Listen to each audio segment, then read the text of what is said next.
स्वागत है आपका हमारे स्टडी मैथ क्लास चैनल में। आशा करता हूं आप लोग बहुत अच्छे होंगे।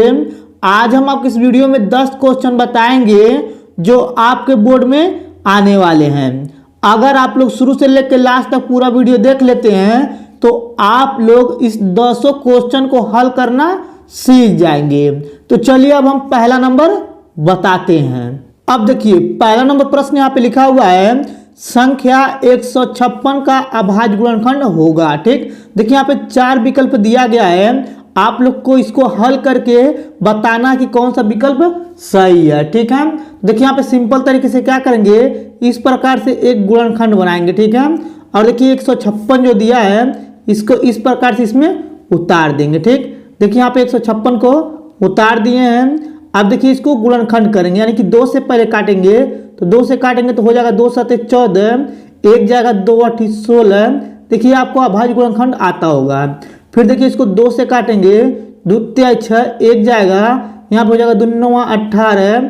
फिर देखिए इसके बाद क्या करेंगे, ये 3 से कट जाएगा, 3 से काटेंगे 3 1 कम 3 और 3 3 का 9। अब देखिए 13 से कटेगा तो 13 से इसको काट देंगे, यानी कि 13 1 कम 13 हो जाएगा। ठीक है, अब देखिए इसको ऐसे लिख सकते हैं, यानी कि 2 गुणे 3 गुणे 13 बराबर, देखिए यहाँ पे 156 है तो 156 यहाँ पे लिख देंगे। ठीक है, अब देखिए यहाँ पे 2 बार है तो इसको ऐसे लिखेंगे 2 पे पावर 2 गुणे 3 गुणे 13 बराबर 156। ठीक है, देखिए अब देखेंगे इस चारों में से कौन सा इसमें दिख रहा है। देखिए यहाँ पे सिंपल तरीके से यहाँ पे दूसरा नंबर दिख रहा है तो ये आपका पहला नंबर आंसर हो गया। ठीक है, अब चलिए दूसरा नंबर बताते हैं।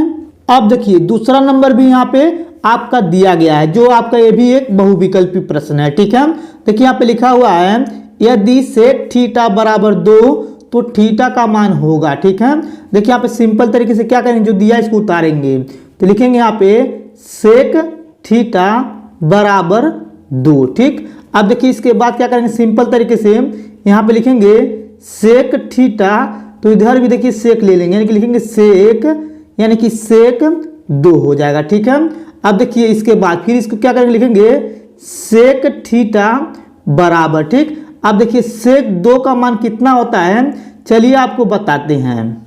अब देखिए सेक आपका सिंपल तरीके से सेक यानी कि 60 जो होता है 2 का मान होता है। ठीक है, तो लिखेंगे यहाँ पे सेक 60 डिग्री। ठीक है, देखिए यहाँ पे सेक से सेक कट गया तो थीटा बराबर सिंपल तरीके से यहाँ पे आ जाएगा 60 डिग्री। ठीक है, देखिए यहाँ पे ये तीसरा नंबर इसका आंसर हो गया। ठीक, ये दूसरा भी आपको समझ में आ गया होगा। चलिए तीसरा नंबर बताते हैं। अब देखिए तीसरा नंबर प्रश्न यहाँ पे लिखा हुआ है यदि दीर्घात समीकरण 3x² - 12x प्लस m बराबर 0 के मूल बराबर है तो m का मान होगा। ठीक है, देखिए यहाँ पे सिंपल तरीके से क्या करें, पहले लिखेंगे हल। ठीक है, अब देखिए आपका ये भी एक बहुविकल्पी प्रश्न है तो क्या करेंगे, देखिए यहाँ पे हल लिखने के बाद इसको उतारेंगे, लिखेंगे 3x² फिर माइनस 12x फिर प्लस m बराबर 0। ठीक है, देखिए इस सवाल को यहाँ पे उतार लिए हैं। ठीक, उतारने के बाद देखिए यहाँ पे क्या करेंगे, यहाँ पे लिखा हुआ है के मूल बराबर है। ठीक है, देखिए जब भी 2 मूल बराबर है चाहे के मूल बराबर बोलेगा तो समझ लीजिएगा आप लोग d बराबर 0 दिया है। ठीक है, अब देखिए इसके बाद क्या करेंगे, यहाँ पे लिखेंगे सिंपल तरीके से ax² फिर यहाँ पे लिखेंगे प्लस bx प्लस c बराबर 0 से तुलना ठीक करने पर। ठीक है, आप लोग इसको पूरा लिख लीजिएगा। अब देखिए इसको तुलना करेंगे, यहाँ पे x² और यहाँ पे भी x² और इसके आगे लिखा हुआ 3 और इसके आगे लिखा हुआ a, सिंपल तरीके से हो जाएगा a बराबर 3। ठीक है, अब देखिए यहाँ पे लिखा हुआ x और यहाँ पे भी लिखा x और इसके आगे -12 और इसके आगे b लिखा है तो लिखेंगे b बराबर -12। ठीक, अब देखिए यहाँ पे c बराबर सिंपल तरीके से हो जाएगा, यहाँ पे m हो जाएगा। ठीक, देखिए यहाँ पे m लिख दिए हैं।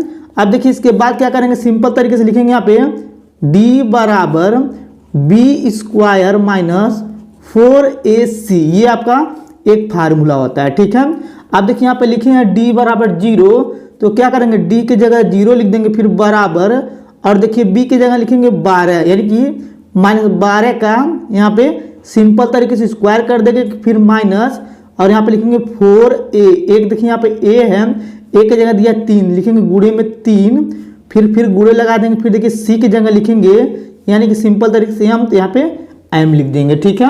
फिर देखिए यहाँ पे 0 बराबर, और देखिए यहाँ पे 12 का 2 बार गुणा करेंगे तो 144 आ जाएगा, और माइनस माइनस प्लस, ठीक। अब देखिए 3 चौका 12 है, यहाँ पे गुणा के 3 चौक 12 है, और ये एम हो जाएगा, ठीक। अब देखिए एम को यानी कि जो दिया गया यहाँ पे 12 एम, इसको इधर पक्षांतर करेंगे तो यहाँ पे हो जाएगा 12 एम बराबर 144, ठीक। अब देखिए जो 144 आया है, क्या करेंगे, इस 12 से उसमें भाग करेंगे, लिखेंगे m बराबर 144 बटा 12, ठीक है। अब देखिए इसको सिंपल तरीके से क्या करेंगे, 12 से 144 को भाग कर देंगे तो यहाँ पे 12 बार में कट जाएगा, यानी कि m का मान जो आया है 12 आया, ठीक है। देखिए यहाँ पे m बराबर 12 जो आया है, इस विकल्प में चौथा नंबर सही है, ठीक है। देखिए आपको तीसरा नंबर भी ये समझ में आ गया होगा। चलिए चौथा नंबर बताते हैं। अब देखिए चौथा नंबर यहाँ पे लिखा हुआ है 1 से 10 तक की धनात्मक सम संख्याएं का समांतर माध्य होगा, ठीक है। देखिए ये भी आपका एक विकल्प वाला प्रश्न है, ठीक है। देखिए यहाँ पे सिंपल तरीके से क्या करेंगे, यहाँ पे लिखेंगे हल, ठीक। हल लिखने के बाद देखिए यहाँ पे बोला गया है यानी कि 1 से लेकर 10 तक की धनात्मक सम संख्या, धनात्मक सम संख्या यानी कि देखिए धनात्मक जो सम संख्या तो 2 होता है, 4 होता है, और 6 होता है, और 8 होता है, ठीक है। अब देखिए इसके बाद सिंपल तरीके 10 तक बोला तो 10 में भी इसमें लिख लेंगे, ठीक। अब देखिए इसके बाद यानी कि कितना संख्या दिया, लिखेंगे संख्या बराबर, ठीक है। संख्या बराबर यहाँ पे देखिए कितना दिया है, यानी कि 1 2 3 4 5 संख्या दिया है तो 5 लिख लेंगे, ठीक है। अब देखिए यहाँ पे बोला समांतर माध्य होगा, सिंपल तरीके से यहाँ पे सूत्र होता है समांतर, ठीक है, यानी कि समांतर माध्य, ठीक, यानी कि समांतर माध्य बराबर होता है, देखिए जो संख्या दिया इसको जोड़ लेंगे तो लिखेंगे 2 + 4 + 6 + 8 + 10 हो जाएगा, ठीक है। इतना आपको अच्छे से समझ में आया होगा। फिर देखिए बटा लगा देंगे, और देखिए जो संख्या यानी कि 5 बार था तो 5 यहाँ पे लिख देंगे, ठीक। फिर देखिए इसको पूरा टोटल जोड़ लेंगे। अब देखिए इसको जोड़ेंगे सिंपल तरीके से हो जाएगा 30, और 5 नीचे लिख देंगे। अब देखिए 30 में अगर 5 से भाग करेंगे तो 5 छक्का हो जाएगा 30, यानी कि यहाँ पे 6 आ गया है। देखिए यहाँ पे ये तीसरा नंबर विकल्प सही है, ठीक। ये चौथा आपको समझ में आ गया होगा। अब चलिए पांचवा नंबर बताते हैं।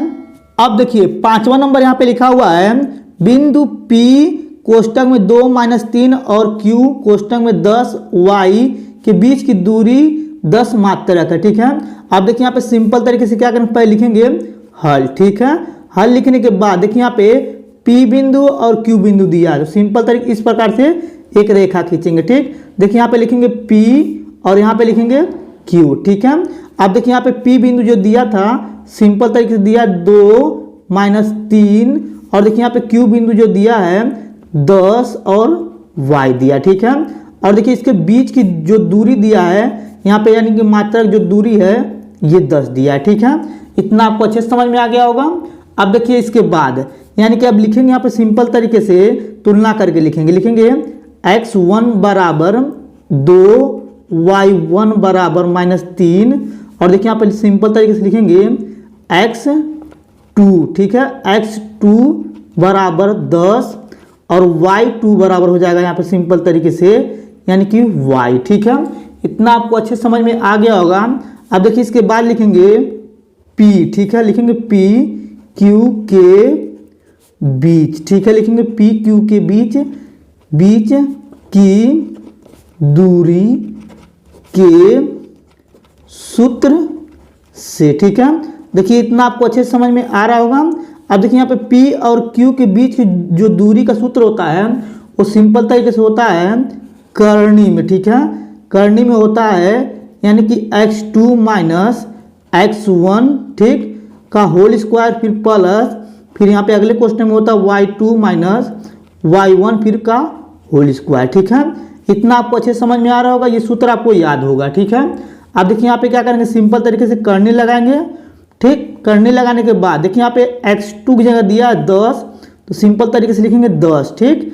और देखिए यहाँ पे सिंपल तरीके से x1 की जगह जो दिया है यानी दिया है 2, तो लिखेंगे -2, और यहाँ पे सिंपल तरीके से हो जाएगा स्क्वायर फिर प्लस, फिर देखिए यहाँ पे y2 जगह दिया यहाँ पे सिंपल तरीके से यहाँ पे y दिया है, फिर माइनस y1 की जगह दिया -3, तो माइनस माइनस प्लस हो जाएगा, यहाँ पे स्क्वायर कर देंगे। ठीक है, और देखिए यहाँ पे p और q के बीच की दूरी जो दिया था 10 दिया था, तो यहाँ पे लिखेंगे 10। ठीक, इतना आपको अच्छे समझ में आ रहा होगा। इतना करने के बाद फिर यहाँ पे लिखेंगे 10 बराबर, और देखिए यहाँ पे सिंपल तरीके करनी बनाएंगे, और देखिए 10 में से अगर हम 2 घटाएंगे तो बचेगा 8, और इसका स्क्वायर कर देंगे। ठीक है, फिर प्लस, फिर देखिए यहाँ पे लिखेंगे y प्लस 3 का, फिर इसका होल स्क्वायर हो जाएगा। ठीक है, इतना आपको अच्छे समझ में आ रहा होगा। अब देखिए इसके बाद क्या करेंगे, सिंपल तरीके से यहाँ फिर लिखेंगे, यानी कि 10 बराबर, फिर करनी में यहाँ पे लिखेंगे, यानी देखिए यहाँ पे हो जाएगा 8 का वर्ग करेंगे 64, फिर प्लस, और यहाँ पे जो दिया है y प्लस 3 का होल स्क्वायर। ठीक है, देखिए इतना आपको अच्छे समझ में आ रहा है। चलिए थोड़ा सा ऊपर कर लेते हैं।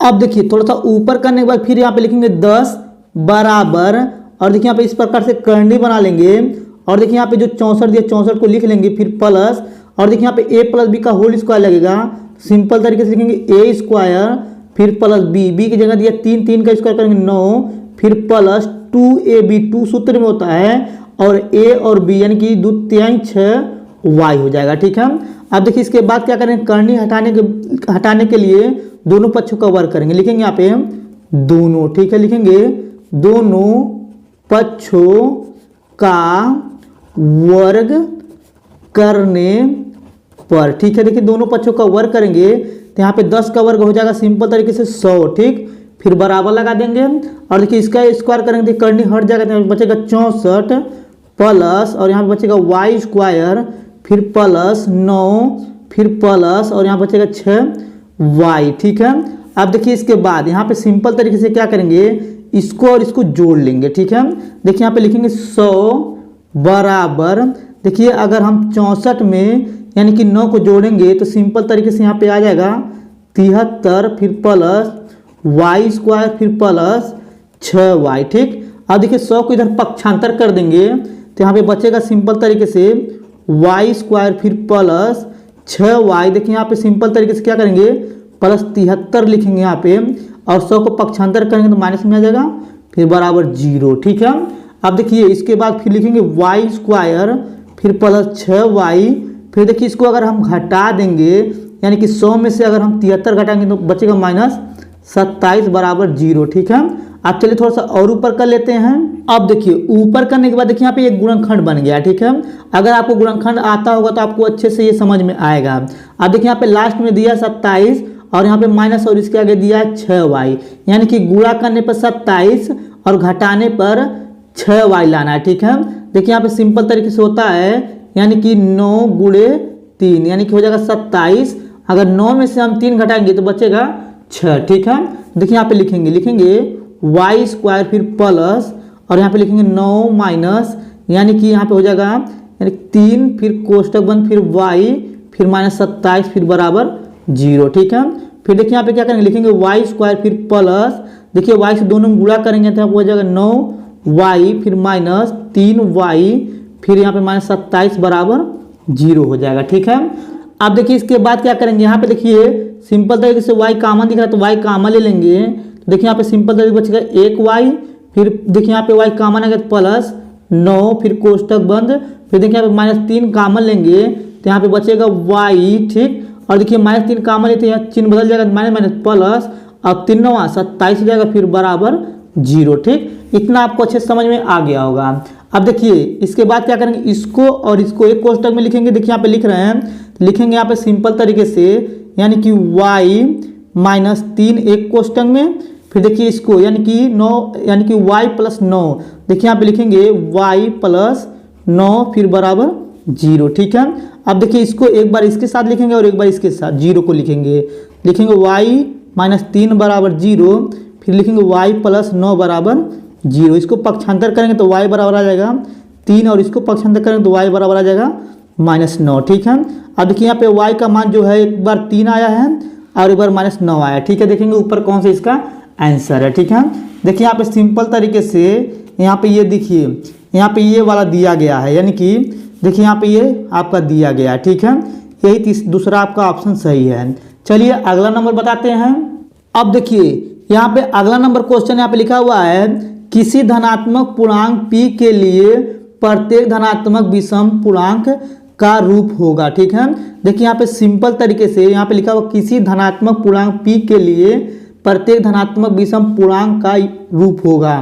देखिए यहाँ पे ये चौथा नंबर आंसर है इसका। ठीक है, आप लोग भी इसी प्रकार से ये विकल्प दिया रहेगा, इस प्रकार से कहीं तो यही आंसर लगाइएगा। ठीक, ये आपका हो गया।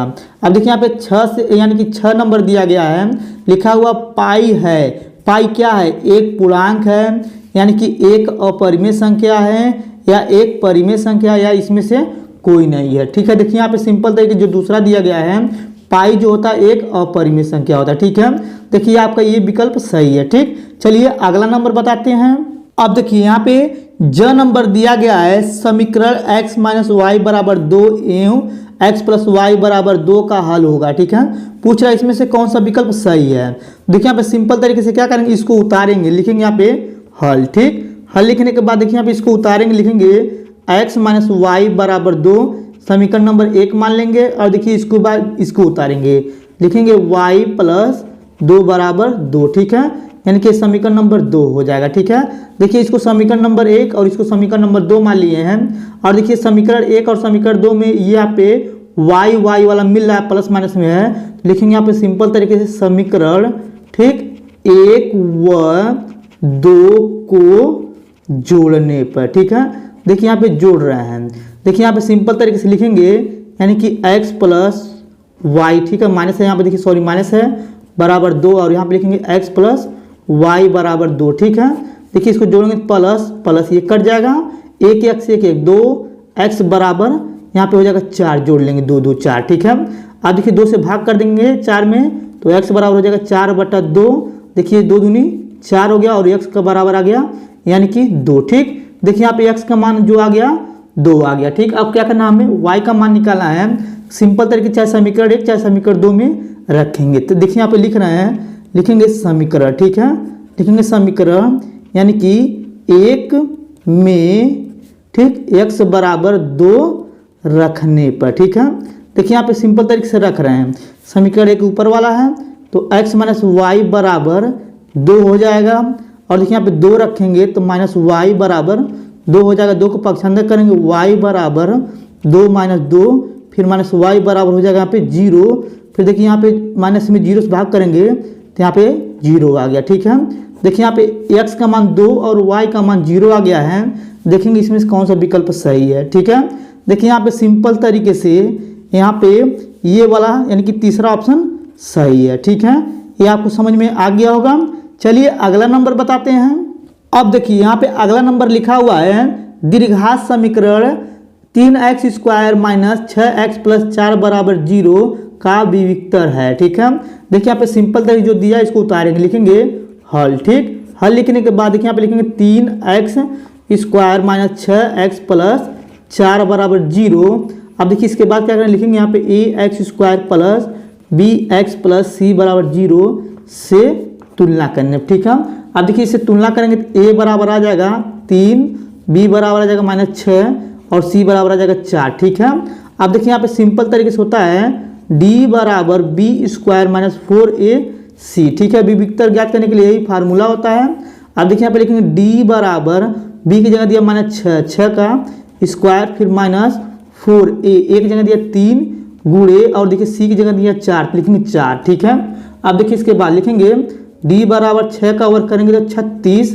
ठीक, और देखिए यहाँ पे गुणा कर देंगे तो यहाँ पे सिंपल तरीके से हो जाएगा यानी कि 4 3 12 12 चौक 48 यानी कि माइनस 48 हो जाएगा। ठीक है, अब देखिए यहाँ पे क्या करेंगे d बराबर लिखेंगे और इसको घटा देंगे, सिंपल तरीके से हम लोग का आ जाएगा माइनस 12 आ जाएगा। ठीक है, अब देखिए जो माइनस 12 है ये दूसरा ऑप्शन सही है। ठीक, अब देखिए चौथा नंबर प्रश्न में आपको बताया जाएगा कि माध्यक निकालना सीखें। तो देखिए आपके ये बोर्ड में हर साल 4 नंबर का पूछा जाता है। तो देखिए इसमें पहला नंबर प्रश्न लिया गया है, चलिए इसको पढ़ करके बताते हैं। देखिए यहाँ पे लिखा हुआ मासिक खपत इकाइयों में और इधर लिखा हुआ है उपभोक्ताओं की संख्या। देखिए यहाँ पे ये जो सारणी दिया गया है आपके क्वेश्चन पेपर में भी इसी प्रकार से दिया जाएगा और बुक में भी इसी प्रकार से दिया होगा। ठीक है, तो देखिए यहाँ पे मासिक खपत जो लिखा हुआ है 65 से 85, 85 से 105, 105 से 125, 125 से 145, 145 से 165, 165 से 185 और 185 से 205। ठीक, और देखिए यहाँ पे लिखा है उपभोक्ताओं की संख्या, यहाँ पे लिखा है 4, 5, 13, 20, 14, 8, 4। ठीक है, देखिए ये प्रश्न आपका दिया गया है। तो चलिए अब हम आगे हल करके बताते हैं। अब देखिए ऊपर करने के बाद देखिए यहाँ पे क्या किए हैं, 3 खाना यहाँ पे बनाए हैं और यहाँ पे लिखे हैं मासिक व्यय इकाइयों में, और देखिए उपभोक्ताओं की संख्या जो लिखा हुआ है यहाँ पे बारंबारता लिख दी है। ठीक है, देखिए मासिक व्यय जो था इसको यहाँ पे जो दिया गया था उसको उतार दिए हैं, और देखिए उपभोक्ताओं की संख्या जो था इसमें क्या किए, इसको बारंबारता मान लिए हैं, इसको भी सिंपल तरीके से उतार लिए हैं। ठीक है, अब देखिए यहाँ पे निकालेंगे संचयी बारंबारता, तो सिंपल तरीके से क्या करेंगे, 4 जो है 4 को यहाँ पे लिखेंगे, और देखिए यहाँ पे क्या करेंगे, अब इसके बाद जब यहाँ पे कोई संख्या लिखने के लिए क्या करेंगे, 4 में 5 जोड़ेंगे तो 9 हो जाएगा। ठीक, और देखिए अगर हम 9 में यानी कि इसको और इसको जोड़ेंगे तो सिंपल तरीके से हो जाएगा यहाँ पे 22। ठीक, अब देखिए इसके बाद क्या करेंगे, 4, 5, 13 और 20 को जोड़ेंगे, सिंपल तरीके से हो जाएगा यहाँ पे 42। ठीक, अब देखिए इसके बाद क्या करेंगे, यानी कि ये 4, 5, 13, 20 में अब क्या करेंगे, 14 को जोड़ेंगे तो 56 आ जाएगा। ठीक, और देखिए 56 में अगर ये 8 जोड़ेंगे तो 64 आ जाएगा, और देखिए अगर 64 में 4 जोड़ेंगे तो 68 आ जाएगा। ठीक है, देखिए संचयी बारंबारता इसी प्रकार से निकलता है। ठीक, अब देखिए यहाँ पे लिखा उपभोक्ताओं की संख्या बारंबारता जो है देखेंगे कौन सबसे बड़ा है। देखिए यहाँ पे सबसे बड़ा जो नंबर है 20 है, तो क्या करेंगे, इसको मानेंगे F बराबर। ठीक है, अब देखिए इसके आगे जाएंगे, यानी कि देखिए यहाँ पे 20 के सामने सीधे जाएंगे और इसके ऊपर जो दिया है 22 इसको लिखेंगे CF। ठीक है, यानी कि CF बराबर जो दिया है 22 दिया है, और देखिए यहाँ पे जो 20 सबसे बड़ा था इसके सामने में आगे वाले में यानी कि 125 जो है इसको मानेंगे L बराबर, यानी कि L बराबर 125 दिया, यानी कि पहला नंबर मानना है। ठीक है, अब देखिए इसके बीच में कितने गैप है, देखिए यहाँ पे 65 से 85 के बीच में यानी कि 20 का गैप है, तो लिखेंगे H बराबर 20। ठीक है, और देखिए यहाँ पे L बराबर लिख देंगे सिंपल तरीके से 125, और यहाँ पे देखिए F बराबर लिख देंगे यानी कि 20। ठीक है, और देखिए यहाँ पे CF बराबर लिख देंगे यानी कि 22। ठीक है, अब देखिए इसके बाद यहाँ पे जो पूरा टोटल जोड़े हैं तो ये आपका सिंपल तरीके से N बराबर दिया है। ठीक है, लिखेंगे N बराबर 68। ठीक, इतना आपको अच्छे से समझ में आया होगा। अब देखिए इतना लिखने के बाद सिंपल तरीके से यहाँ पे लिखेंगे माध्यक। ठीक है, लिखेंगे माध्यक बराबर। ठीक है, माध्यक बराबर जो फार्मूला होता है यहाँ पे लिखेंगे यानी कि L प्लस यहाँ पे होता है H, फिर कोष्टक में होता है सिंपल तरीके से देखिए यहाँ पे इसको लिख रहे हैं। ठीक है, N/2 होता है। ठीक, फिर माइनस होता है CF, फिर देखिए यहाँ पे कोष्टक बंद, फिर बटा होता है सिंपल तरीके से F होता है। ठीक है, देखिए यहाँ पे ये माध्यक बराबर फार्मूला लिख दिए हैं। चलिए थोड़ा सा ऊपर कर लेते हैं। अब देखिए ऊपर करने के बाद देखिए यहाँ पे यानी कि L बराबर दिया था 125, तो यहाँ पे 125 लिखेंगे, फिर प्लस, और देखिए H की जगह दिया 20 तो लिखेंगे यहाँ पे 20, फिर कोष्टक में देखिए यहाँ पे N की जगह दिया था 68 बटा 2 लिखेंगे, फिर माइनस CF की जगह दिया यहाँ पे 22 तो 22 लिख देंगे, फिर ठीक है कोष्टक बंद कर देंगे। ठीक है, और देखिए यहाँ पे बटा लगाएंगे और F की जगह दिया है 20 तो लिखेंगे 20। ठीक है, अब देखिए इसके बाद फिर लिखेंगे 125। ठीक, फिर यहाँ पे प्लस 20। ठीक, फिर देखिए यहाँ पे कोष्टक में क्या करेंगे, लिखेंगे यहाँ पे 2 से भाग करेंगे तो 2 तिहाई 6, और यहाँ पे हो जाएगा 2 चौक 8, फिर माइनस 22, फिर बटे में हो जाएगा 20। ठीक है, अब देखिए इसके बाद सिंपल तरीके से क्या करेंगे, लिखेंगे 125 फिर प्लस 20 लिख देंगे, और देखिए गुणा लगाएंगे और इसको देखिए सिंपल तरीके से क्या करेंगे, घटा देंगे तो यहाँ पे बचेगा यानी कि 12/20 बचेगा। ठीक, अब देखिए इसके बाद क्या करेंगे, 20 से 20 काट देंगे तो सिंपल तरीके से यहाँ पे बचेगा 125 प्लस 12। ठीक है, अब चलिए थोड़ा सा और ऊपर करते हैं। अब देखिए ऊपर करने के बाद इसको जोड़ लेंगे तो यहाँ पे सिंपल तरीके से हो जाएगा 7, 3 और हो जाएगा यहाँ पे 1। ठीक है, देखिए यहाँ पे ये माध्यक बराबर निकल चुका है। ठीक, ये आपको चौथा नंबर भी समझ में आ गया होगा। तो चलिए अब हम 5वां नंबर बताते हैं। अब देखिए 5वां नंबर प्रश्न यहाँ पे लिखा हुआ है, सिद्ध कीजिए कि करनी में 5 एक अपरिमेय संख्या है। ठीक, देखिए यहाँ पे सिंपल तरीके से क्या करेंगे, पहले यहाँ पे लिखेंगे हल। ठीक, हल लिखने के बाद देखिए यहाँ पे लिखा हुआ है करनी में 5 एक अपरिमेय संख्या है, तो हम क्या करेंगे इसके उल्टा मान लेंगे। ठीक है, देखिए यहाँ पे सिंपल तरीके से लिखेंगे माना। ठीक, लिखेंगे माना करनी में 5 एक, ठीक, एक परिमेय संख्या है। ठीक, इतना आपको अच्छे से समझ में आ रहा होगा। देखिए यहाँ पे सिंपल तरीके से लिखा हुआ था कि करनी में 5 एक परिमेय संख्या है, तो हम क्या किए इसका उल्टा मान लिए हैं कि माना करनी में 5 एक परिमेय संख्या है। ठीक है, अब देखिए इसके बाद क्या करेंगे सिंपल तरीके से यहाँ पे जो करनी में 5 लिखा हुआ है तो लिखेंगे यहाँ पे करनी में 5 बराबर a बटा b। ठीक है, अब देखिए इतना लिखने के बाद फिर कोष्टक लिखेंगे। यहाँ पे कोष्टक लगाने के बाद लिखेंगे सिंपल तरीके से जहां, ठीक, लिखेंगे जहां a व b सह, ठीक है, a व b सह अभाज्य, ठीक, अभाज्य संख्या है। ठीक, देखिए इतना आपको अच्छे से समझ में आ रहा होगा और आपको भी इसी प्रकार से लिखना पड़ेगा। ठीक है, अब देखिए यहाँ पे लिखा हुआ है जहां a व b सह अभाज्य संख्या है, इसका मतलब ये हुआ कि देखिए यहाँ पे जो a दिया है a जो है b से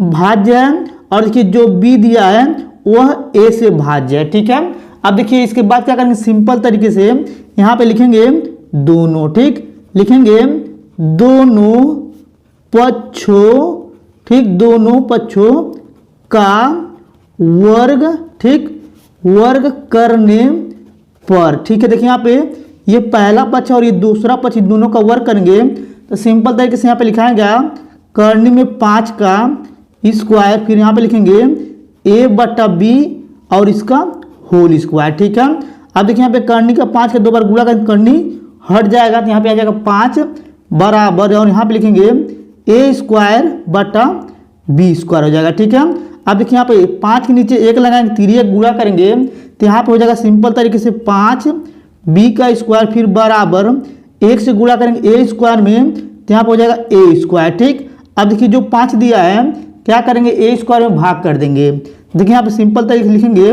b स्क्वायर बराबर a स्क्वायर बटा 5। ठीक है, देखिए इतना ये लिख दिए हैं और देखिए यहाँ पे सिंपल तरीके से इसको क्या करेंगे समीकरण नंबर 1 मान लेंगे। ठीक है, चलिए थोड़ा सा ऊपर कर लेते हैं। अब देखिए थोड़ा सा ऊपर करने के बाद देखिए यहाँ पे सिंपल तरीके से जो a स्क्वायर है 5 से विभाजित हो रहा है तो सिंपल तरीके से लिखेंगे a स्क्वायर पर 5 विभाजित है। ठीक है, आपको समझ में आ रहा होगा।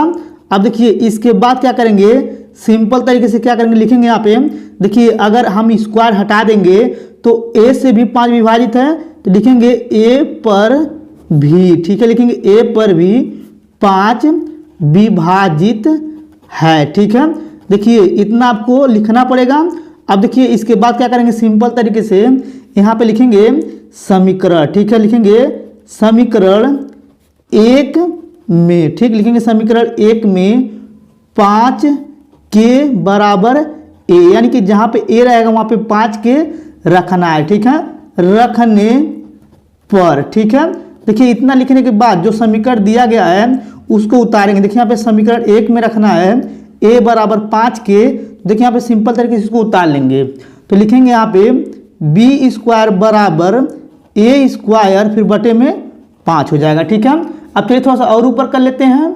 अब देखिए ऊपर करने के बाद देखिए यहाँ पे लिखेंगे b स्क्वायर बराबर और देखिए यहाँ पे a के जगह लिखना है 5 के, लिखेंगे 5 के का स्क्वायर। ठीक है, और बटे में हो जाएगा सिंपल तरीके से 5। ठीक, और देखिए यहाँ पे एक कंफ्यूज मत होइएगा आप लोग, यहाँ पे a इधर भी हो सकता है 5 के इधर भी हो सकता है। ठीक है, अब देखिए इसके बाद क्या करेंगे लिखेंगे b स्क्वायर बराबर 5 का वर्ग करेंगे तो 25 हो जाएगा और यहाँ पे हो जाएगा k स्क्वायर फिर बटे में हो जाएगा 5। ठीक है, अब देखिए 5 से इसको काटेंगे तो 5 एक कम 5, 5 पचे 25। ठीक, तो देखिए यहाँ पे सिंपल तरीके से आ रहा है b स्क्वायर बराबर यहाँ पे हो जाएगा 5 k का स्क्वायर। ठीक है, अब देखिए जो 5 दिया है क्या करेंगे b स्क्वायर में भाग कर देंगे। देखिए यहाँ पे लिखेंगे k स्क्वायर बराबर b स्क्वायर बटा 5 हो जाएगा। ठीक है, अब देखिए इसके बाद क्या करेंगे इसको सिंपल तरीके इस तरह से डब्बे में लिख देंगे। ठीक, और देखिए इसको समीकरण नंबर 2 मान लेंगे। ठीक है, इतना आपको अच्छे से समझ में आया होगा।